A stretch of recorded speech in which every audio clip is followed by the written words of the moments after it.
अगं नाही ग, हे बघ ना मी पाय धुतले ते मी हे बघ पण ओले पाय जर का मी जमिनीवर ठेवले तर माझ्या पायाला पुन्हा माती लागेल. आज माझे पाय घाण होते.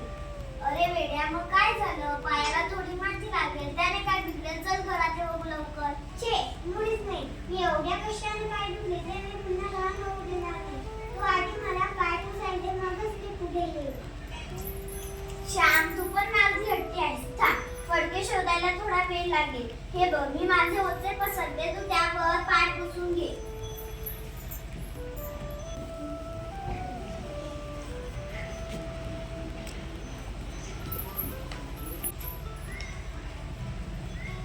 श्याम, पाय स्वच्छ झाले ना तुझे? हो आई. मग श्याम, स्वच्छतेसाठी आईचे ओझे सुद्धा घाण केलेस, तसा मनाला घाण लागू नये याच्यासाठी कधी जपतोस का रे? मनाला घाण करते म्हणजे नक्की काय होतं गाई? बाळा, जसा पाय घाण झाले तर आपण ती लगेच धुतो, कारण ते आपल्या डोळ्यांना दिसते.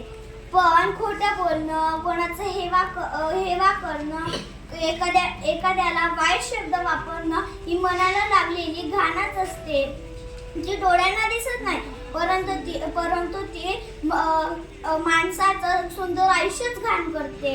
म्हणून एक लक्षात ठेव, देवाला तुझं स्वच्छ शरीर आवडण्यापेक्षा तुझं स्वच्छ मन जास्त आवडेल.